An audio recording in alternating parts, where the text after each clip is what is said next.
GTV.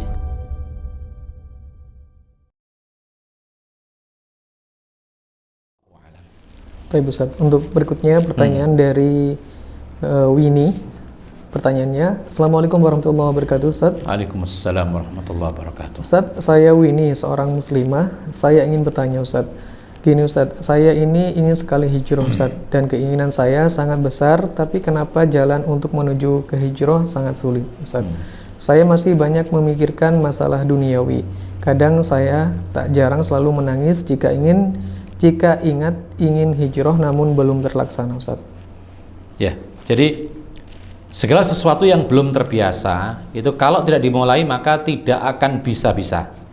Segala sesuatu kebaikan terutama kalau kita belum terbiasa, kalau kita tidak memulai atau kita hanya angan-angan saja, maka selama-lamanya tidak akan bisa. Ambil suatu contoh misalnya, kita sekarang dianjurkan untuk pakai masker di musim pandemi. Dulu sejak kecil, sejak lahir sampai umur puluhan tahun tidak pernah yang namanya pakai masker, kecuali kalau mungkin naik motor. Ya, tidak pernah karena tidak terbiasa. Tiba-tiba ada wabah, kemudian anjuran pakai masker, maka terpaksa harus pakai masker. Kalau nggak pakai masker didenda, dihukum, akhirnya terpaksa pakai masker. Kemudian kadang-kadang masih lupa.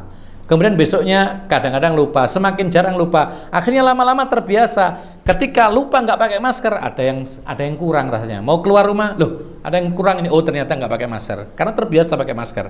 Nah, demikian pula dalam memulai kebaikan itu harus segera dipaksakan. Bahasa orang sekarang action. Dalam semua hal. Usaha pun juga demikian. Hanya angan-angan nanti saya buka usaha ini itu.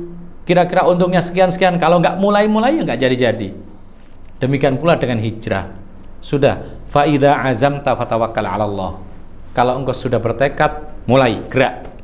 Ini yang pertama. Jadi tekadkan sudah, bulatkan taubat kepada Allah, hijrah, lepaskan semua hal-hal yang negatif. Insya Allah Allah akan mudahkan. Yang kedua, sering-sering menuntut ilmu agama, mengaji, yang benar mengajinya. Cari guru-guru satu-satu yang lurus, yaitu pemahaman akidah dan Islamnya, manhajnya benar sesuai dengan pemahaman para salafus soleh. Lalu yang ketiga, cari kawan-kawan yang lurus, ya. Jadikan kawan-kawan itu orang-orang yang lurus, tidak hanya lurus tapi juga berusaha meluruskan. Karena kadang-kadang kawan kita ini betul bagus tapi susah untuk meluruskan yang salah. Betul dia ini ibadahnya bagus, tapi kalau melihat orang yang salah, diem. Nah, cari kawan dekat itu orang-orang yang betul-betul lurus, soleh, solihah, ya, kalau perempuan. Kemudian dia pun juga pandai meluruskan kita yang salah. Ketika kita mau begini, dia lurus, itu salah, ini begini. Itu yang jadikan kawan. Itu memperkokoh kita, ya. Kemudian yang terakhir, terus isi waktu dengan perkara yang positif. Supaya apa? Supaya tidak terlalaikan dari hal-hal yang mestinya kita lakukan. Kewajiban-kewajiban waktu kita ini sedikit, sementara amal-amal yang belum kita lakukan banyak sekali. Jadi tinggalkan hal-hal yang sia-sia, banyak-banyak nonton ditinggalkan, banyak-banyak baca yang tidak manfaat ditinggalkan, banyak-banyak baca berita yang kadang-kadang isinya adalah gosip artis, tinggalkan semuanya. Itu mengotori hati. Gunakan untuk yang manfaat. Pikirkan bahwasanya semua yang saya baca dipertanggungjawabkan, semua yang saya dengar pertanggungjawabkan, semua yang saya pikirkan maka itu dipertanggungjawabkan. Sehingga demikian maka insya Allah akan dibimbing oleh Allah. Dan yang terakhir, terus berdoa kepada Allah, ya, meminta kepada Allah istiqomah, ihdinas siratal mustaqim.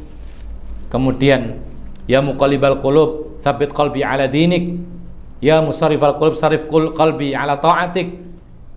Minta supaya kokoh di jalan hijrah ini. Insya Allah itu kalau dilakukan maka akan dimudahkan oleh Allah Subhanahu wa ta'ala. Nah, wa ta'awanu 'alal birri wattaqwa wa la ta'awanu 'alal itsmi wal 'udwan.